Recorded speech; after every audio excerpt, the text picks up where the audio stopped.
Part 1. The Echoes of Silence. We begin in a room without sound, not because the world is silent, but because the wisest among us have chosen not to speak. Why is that? Why does the deepest wisdom often come not in the form of words, but in the absence of them? This is not just poetic metaphor. It's a truth echoed across centuries from Eastern mystics to Western philosophers. And tonight, you and I are going to explore it not just intellectually, but emotionally, spiritually, and psychologically. Arthur Schopenhauer, the German philosopher often called the philosopher of pessimism, once said, "The wise have always said the same things, and fools, who are the majority, have always done just the opposite." Let that sink in. If the wise always say the same things, then why repeat them? Perhaps that's the first reason they choose silence. Because they know words cannot reach those who are not yet ready to listen. And for those who are ready, a single glance is enough. Have you ever felt the futility of explaining something profound to someone who simply cannot or will not understand? That tension, that frustration, it's not just emotional. It's philosophical. It's existential. When you cross a threshold into deeper awareness, you realize that shouting from the mountaintop won't bring others to your elevation. They must climb themselves. The wise stay silent because they know the climb is individual. Here's the hook. What if silence is not absence, but presence? Not ignorance, but mastery. Think about it. In a world addicted to noise, those who are truly powerful are those who can remain still. The louder the world gets, the more precious silence becomes. And in that silence is where truth often hides. Schopenhauer believed the will, our inner force, was the root of all suffering. And the only way to escape that suffering? Silence the will. Silence the desire. Silence the noise within. Imagine this. A man walks into the forest to meditate. Days pass. No food, no phone, no stimulation.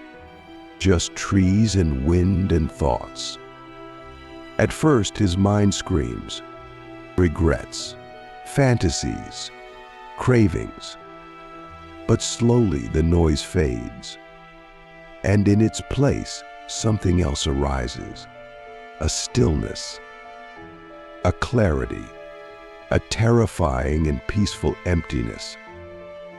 Could this be what the wisest reach and why they no longer need to speak?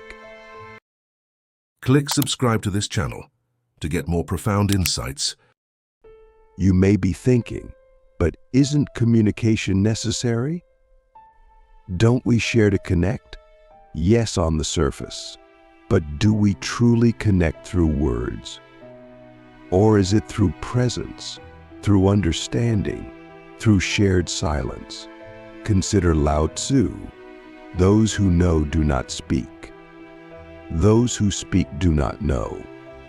This isn't a condemnation of all speech.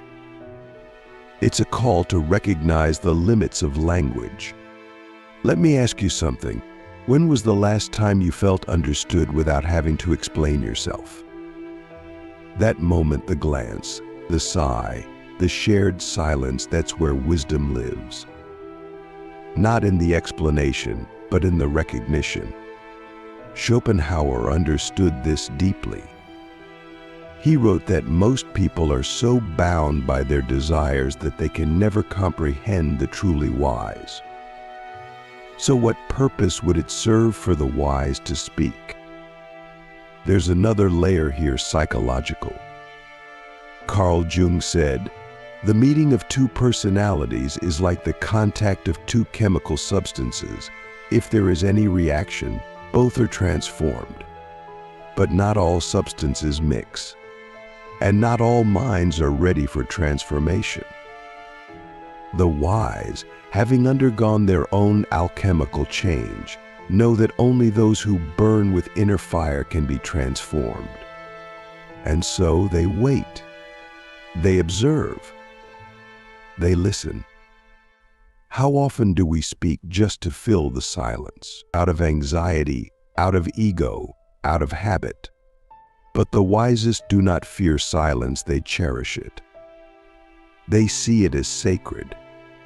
In silence, the mind reveals its true nature, and only in stillness can the soul be heard. This is why monks take vows of silence, not as punishment, but as liberation. Now imagine this: a young man, desperate for answers, climbs a mountain to find the sage. He asks, "How do I find peace?" The sage says nothing. Hours pass. The man grows angry. "Why won't you speak?" Still nothing. Days pass. The young man begins to sit in silence too. And then one morning he understands. The silence was the teaching. The silence was the answer. This is not just myth. This is metaphor for your life. How often do you seek answers outside yourself, hoping someone will tell you what you already know but refuse to accept? The wise stay silent because they know truth must be discovered, not delivered. You cannot inject wisdom into a mind that hasn't been broken open by suffering, by solitude, by self-inquiry. Please pause with me here. Breathe. Feel the weight of this. The stillness. Ask yourself, what truth have you been trying to explain to others who will never hear it? What wisdom have you buried beneath your own noise? And what would happen if, just for a moment, you stopped speaking and started listening to yourself? Silence is not withdrawal. It's not weakness. It's power, but a different kind of power. Not the power to dominate, but the power to endure, to observe, to understand.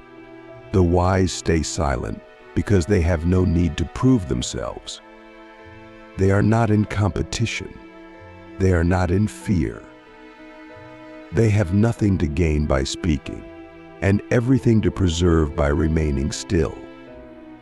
Schopenhauer once wrote, "Talent hits a target no one else can hit.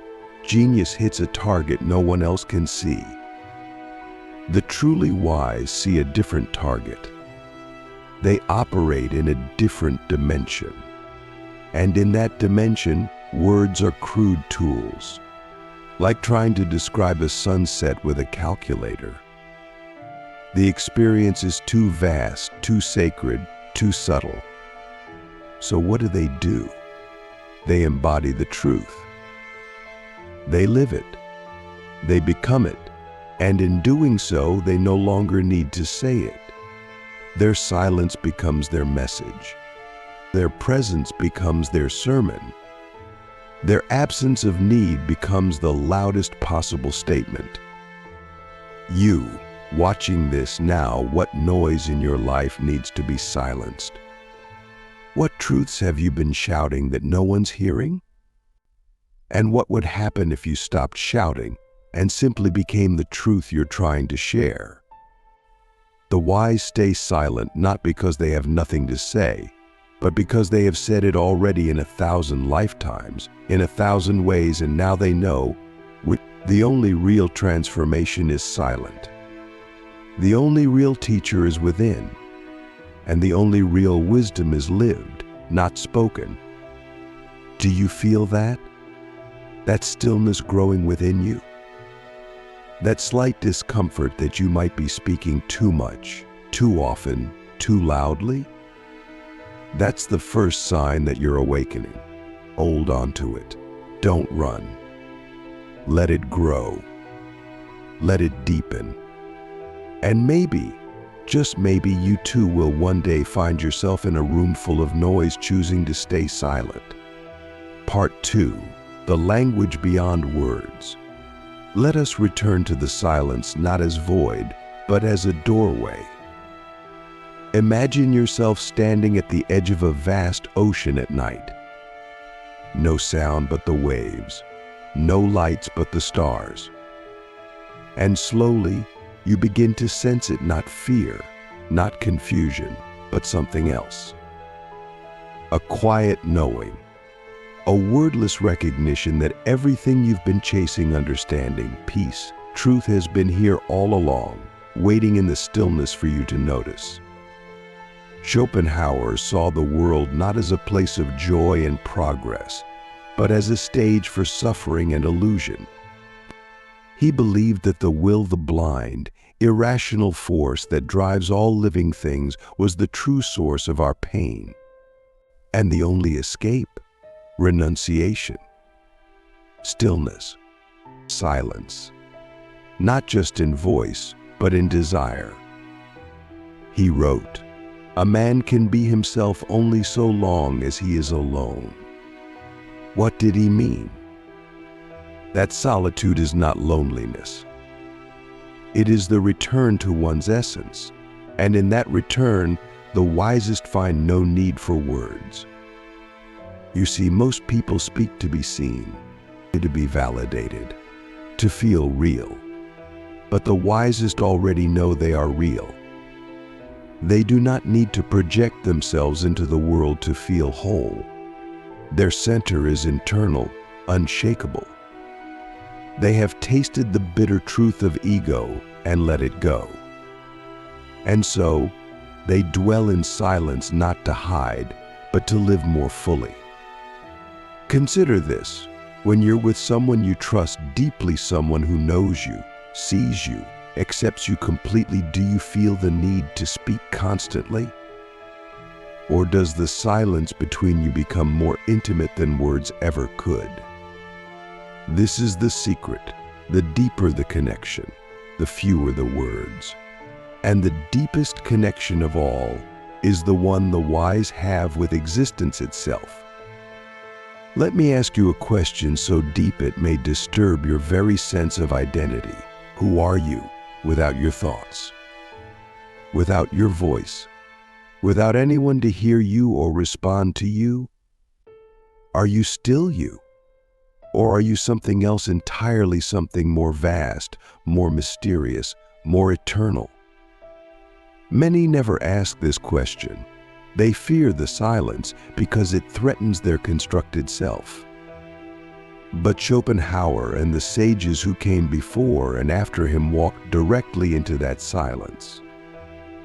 They discovered that what remains when the voice falls away is not emptiness but truth. In psychological terms, this is the death of the false self. Carl Jung spoke of the shadow, the parts of ourselves we repress, deny, ignore. The wisest do not fear the shadow. They sit with it. They befriend it. And in doing so, they integrate what most people spend their lives running from. This is why they grow quiet, because they are no longer at war within themselves. The modern world teaches us to brand ourselves, to speak up, to shout our truths from rooftops. But the wise know that truth whispered in silence is more powerful than truth screamed in chaos. They are not interested in performance. They are not selling themselves. They are practicing something far more radical: authenticity without applause. Think of the Buddha under the Bodhi tree. He was silent not just for hours, but for days. After his enlightenment, he did not immediately speak. In fact, he hesitated to teach at all. Why? Because he realized words would only distort the truth he had discovered. Language fractures reality. It reduces the infinite to the finite. And the more profound the truth, the more impossible it is to express. This is why the wisest stay silent. Not because they are hiding, but because they are protecting the truth from being mangled by language. They speak only when the words are worthy of the silence they must break. And yet, isn't there a paradox here? We're using language now to talk about the failure of language. We're speaking about silence. But this paradox is itself a path. The Tao Te Ching begins. The Tao that can be spoken is not the eternal Tao. And yet it continues for 81 chapters. Why? Because sometimes the map must be drawn, even if it cannot replace the journey. The words are not truth, but they can point to it. So too, the wisest sometimes speak, but only in riddles, in poetry, in silence between syllables. They don't instruct, they evoke. They don't explain, they reveal. Their words are not answers, but invitations. And those who are ready will hear the silence behind the sound. Ask yourself, when you speak, is it to connect or to control?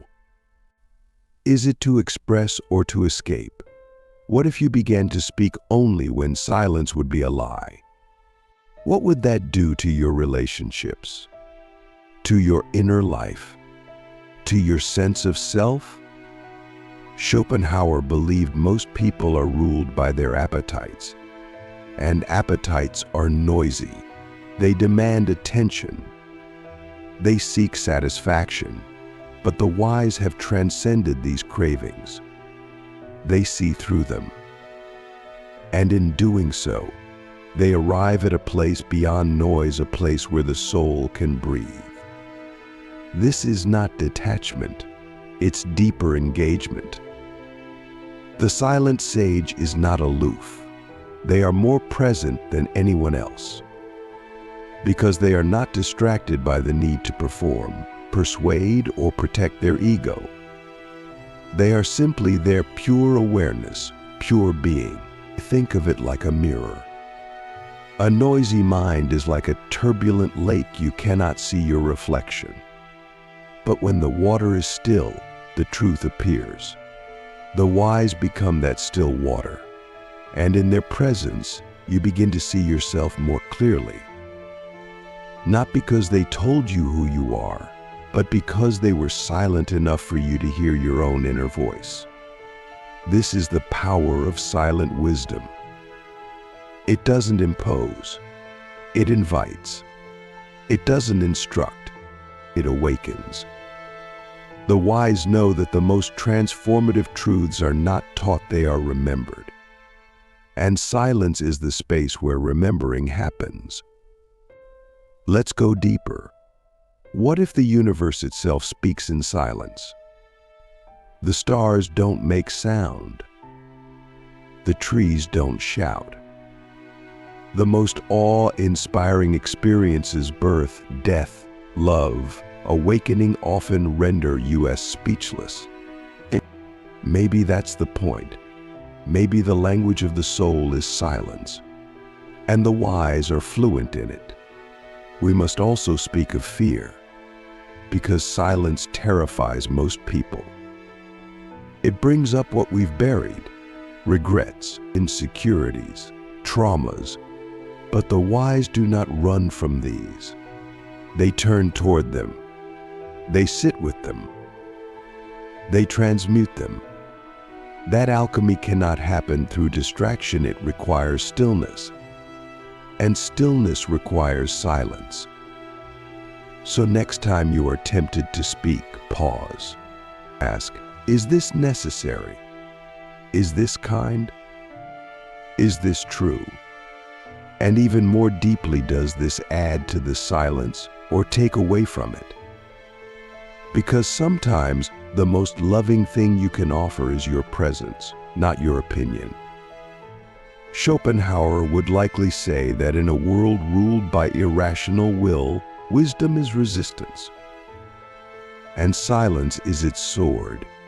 It cuts through delusion, through noise, through the lies we tell ourselves and others. It is not passive. It is powerful. It is not absence. It is presence, intensified. Before we move on, I leave you with this question. If you could no longer speak for the next year, how would you live differently? What would you learn about yourself, about others, about the world? Let that question live in you. Let it disturb you. Let it soften you. Because the wisest stay silent. Not because they are afraid, but because they are free. Part 3. The final voice of stillness. We now stand at the threshold of silence, not as a retreat, but as a final frontier. This is where language dies, yet meaning is born, where thought dissolves, but understanding becomes whole. The wisest reach this place not by accident, but by walking through fire, through suffering, disillusionment, and the collapse of ego. What remains is something wordless, and yet more alive than anything that came before. Schopenhauer did not arrive at his philosophy through comfort or optimism.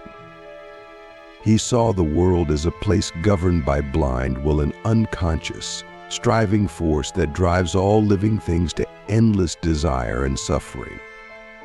His solution was not to fix the world, but to transcend it. He proposed a path not of activism, but of inner renunciation, a letting go so complete that even the desire to speak fades. This is not pessimism, but liberation for those who understand its depth. We often mistake silence for weakness, but in truth, it is the most formidable discipline. It is easy to speak, to react, to assert ourselves in the world. What is rare and powerful is the ability to remain rooted in stillness while everything around us demands noise. The wise are not silent because they lack something to say, but because they recognize that most things are not worth saying. They have outgrown the need to be heard. Imagine for a moment that you could no longer speak, not because you were silenced, but because you chose to stop. What would change in you? What would rise to the surface when the performance ends? In the absence of words, your inner world would become louder. At first, your fears, your anxieties, your unmet longings. But if you endured that storm, something else would emerge: peace, clarity, and a deeper sense of who you truly are. The wisest have already passed through that storm. They have listened to their own chaos until it revealed its source. They have sat with the parts of themselves most people run from. And in doing so, they have disarmed the inner war. There is no longer a need to explain, to justify, to defend, because there is no longer a fragmented self to protect. Schopenhauer said, "The person who writes for fools is always sure of a large audience." He understood that most speech is performance, an attempt to gain approval from the masses. But the wise are no longer tempted by applause. They are not interested in being followed, liked, or agreed with. Their silence is not indifference, but integrity. Think about the most transformative moments of your life. Were they filled with talk, or did they arrive in the quiet? A death, a heartbreak, a sunrise, the birth of a child, these moments render you as speechless, not because we lack words, but because words are too small. The wise live in that space always. They recognize that the world's most sacred truths are not spoken but felt. In psychology, silence often marks the threshold of healing. Carl Jung taught that what we repress becomes shadow, and that healing requires us to face that shadow. But words can be a shield. We talk to avoid feeling. We explain to avoid experiencing. The wise have pierced through this defense. They have allowed silence to expose everything hidden within, and in doing so, they have become whole. This is why their silence carries weight. It is not empty, it is dense with presence. In the company of the wise, we feel seen without being spoken to. We feel understood without explanation. Their silence resonates because it is not absence, it is fullness, compressed into stillness. This is also why the wise are not quick to give advice. They understand that answers given too soon become obstacles, that each person must wrestle with their own questions, that the journey cannot be outsourced. When they do speak, it is with precision, simplicity, and timing. And often, their words are less important than the space between them. Let me ask you this: what part of you still needs to speak in order to feel real? What identity are you reinforcing every time you talk?